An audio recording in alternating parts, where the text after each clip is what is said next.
What's going on, Jerome's? Even though the Minnesota Fighting Vikings at 4-5, staying alive, the best 4-5 team in NFL history, they should still be looking to make a change in leadership at the head coaching position this offseason. I feel like with Mike Zimmer, barring a Super Bowl or very deep playoff run, I'm talking at least NFC title game, I think the message has gotten stale. I think this team needs to modernize. There's too much talent to be losing these close games consistently. So Tom Pelissero every year puts out a list of young NFL coaches to watch. Now remember, this is a list of young NFL coaches. So before you get in the comments of like, well, where's the enemy? Where's Brian Daboll? So I think all these coaches are, 45 years and younger? I think that's the case. But going through the list, basically every team is just trying to find the next Sean McVay, even though all in, it doesn't look good, man. They got 4 outs with one card to come. We'll see. So getting into the list. And there's a couple Vikings coaches on here, which is, we'll get into it. It's down at the bottom. So you got Jumpin' Joe Brady, Diamond Joe Brady, whatever. OC of the Panthers.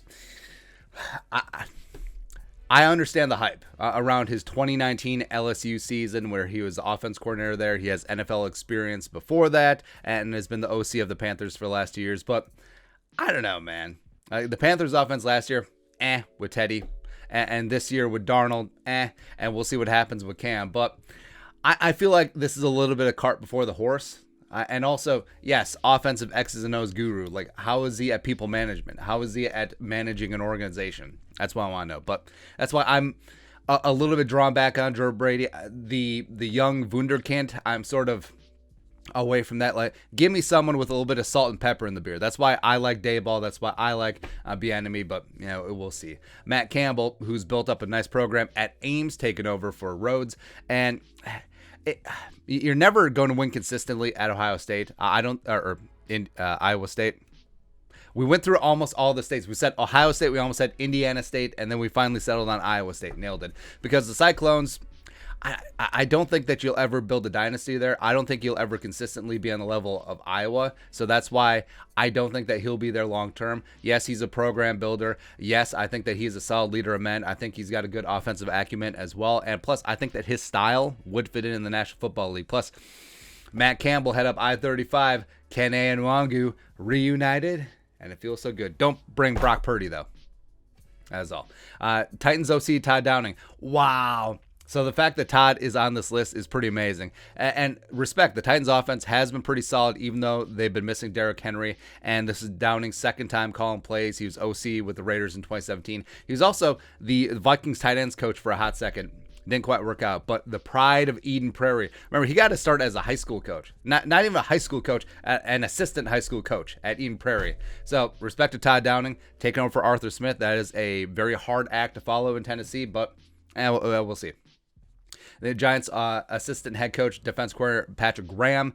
Graham spent some time with the Patriots. So he's from the Belichick tree. I think that he is a solid leader. I think the Giants' defense is... They don't have the pieces yet, but I do think that they do take advantage of certain situations. I think that if Graham stayed on the job for 1 to 2 more years, that Giants defense could be legit if they have an influx of talent. Gettleman, looking at you. But he would be a name to watch if a team decides to go defensive, where I think the Vikings need to swing the other way. I think we need to go offensive, but we'll see. Packers OC, Nathaniel Hackett.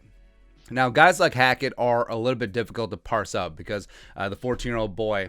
Oh, yeah, because he's grown up. LaFleur in Green Bay, he calls the plays. How much of the offense is Hackett? How much of it is LaFleur? How much of it is Aaron Rodgers, right? Because, I hate that I'm going to say this. So Mike McCarthy and Aaron Rodgers, when they won a Super Bowl, back in the day, allegedly, how much of that was Mike McCarthy? How much of that was the greasy, grimy Green Bay Packers quarterback Aaron Rodgers actually being good 10 years ago, 11 years ago? Whatever. Don't want to talk about it anymore. But Nathaniel Hackett, son of the legendary coach Paul Hackett, whatever. Chiefs quarterbacks coach, passing game coordinator Mike Kafka. Remember Kafka from back in the day? He was a journeyman backup quarterback. He was with Andy Reid and the Eagles, and also I think he was Northwestern. I'm pretty sure it's Northwestern. But 34, really becoming an upstart. And it's a lot like Bieniemy. It's a lot like Doug Peterson. It's a lot like Brad Childress. These guys coming in from the Andy Reid coaching tree, like how much of the pie is him?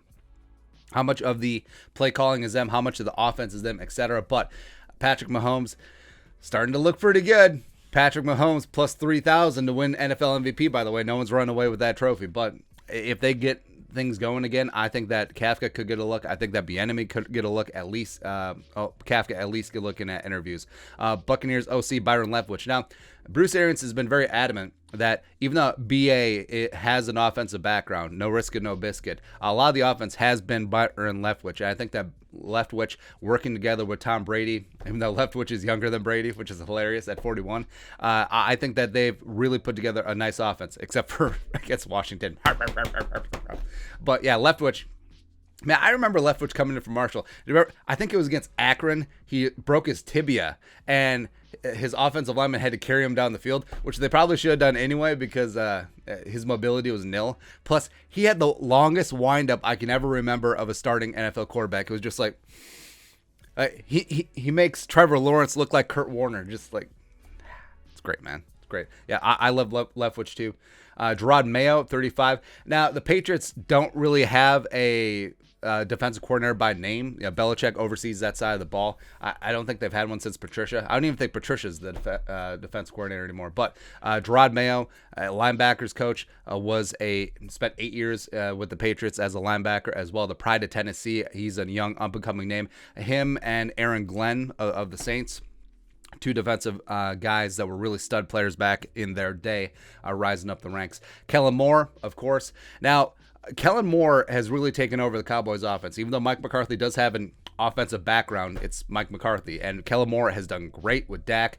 Moore, who used to be Dak's backup, which is hilarious. I think that if you're looking for a young guy who is in that Sean McVay mold, I do like Kellen Moore because all the wins that he put up at Boise State, I think that he does have great leadership qualities, not just an X's and O's nerd. So I would trust a guy like Kellen Moore more than some of these other wunderkinds coming on up. Rams OC Kevin O'Connell, and yeah, similar problem with Andy Reid, parsing out who does what with Sean McVay. But O'Connell OC, former quarterback back in the day, yeah, we'll see. Oklahoma coach Lincoln Riley. They finally struggle in Oklahoma. Like, it's been a really tough season in Norman.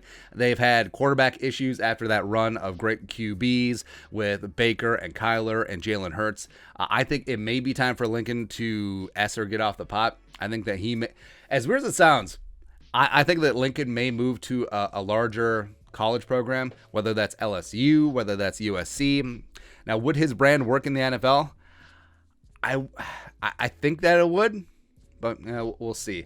D'Amico Ryans, speaking of former great player, rising up the ranks as a defense coordinator. The Niners, they really took it to the Rams on Monday night, man. Respect. It's been an up and down season, but following Robert Salah, that's a tough act to follow, but respect what he's done. Bubba Vitrone. Remember Ross Vitrone and Bubba Vitrone? Always getting cut. Like Ross Vitrone was the human transaction when he was on the Patriots. Is kind of crazy. But special teams coordinator coming in from the Colts. And I've always said that if you're going to be a head coach, special teams coordinator, it really is important because you deal with players from offense and defense. And that third phase is so important in terms of field position, in terms of points, in terms of everything. So I like me a special teams coordinator. Look at John Harbaugh. Or at least a head coach who is obsessed with special teams. You look at Belichick, obsessed with special teams.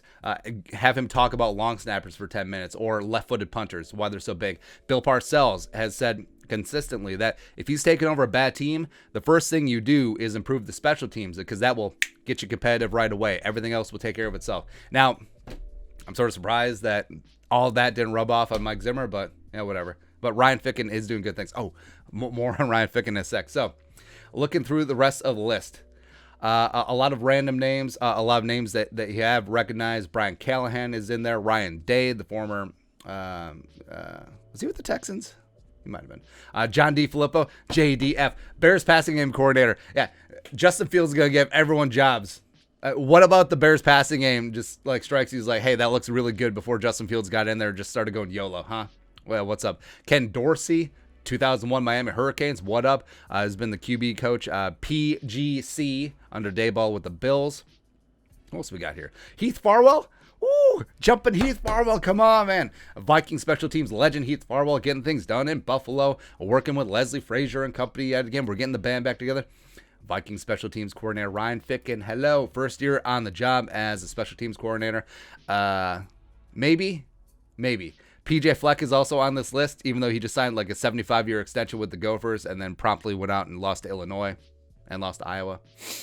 Larry Foote. Man, there's so many awesome names coming on. Jonathan Gannon coming on up as well.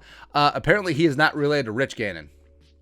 I looked that up. It was a little bit confusing, too. Yeah, whatever. Gannon's not really a common last name. It would be something if his name is John Smith. Jeff Howard, former Vikings assistant, is up there, too. Of course, he went with Stefanski. Janako is on this list.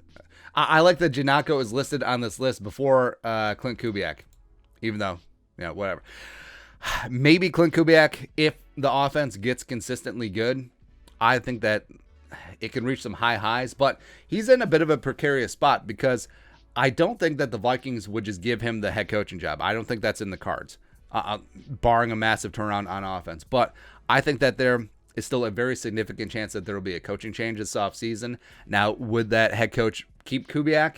I think it's unlikely, especially in the probable event that it's going to be an offensive-minded head coach is going to bring in his own staff, so whatever. But I think Clint Kubiak has done enough in terms of high highs this season with the Vikings offense to get him another shot if and when he is washed out. Who else is in here? Oh, Drew Petzig, another former Vikings assistant legend, follows Stefanski out there, tight ends coach, getting things done. David Njoku actually looking good. It's kind of crazy, right? Man, who else is in there? Aubrey Pleasant. It's great. Duggan, Press Taylor, Scott Turner. Scotty doesn't know. Oh, Scotty does. Like half of this list is former Vikings assistants. It's great, man.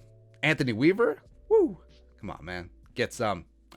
Overall, I like this list because, not gonna lie, I'm kind of a coaching nerd. Just following people, guys that were either college players or NFL players. And they're working their way up, quality control, assistant to the regional positional coaches, position coach, coordinator, eventually head coach. It's good times, man. It's good times.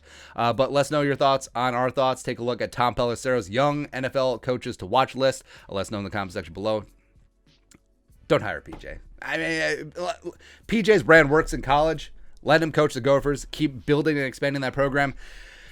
I don't think that they'll ever be a top-tier program, but I think that they can be very good for, like the Glenn Mason years. I think that PJ can certainly reach that level of height and consistency, but we'll see.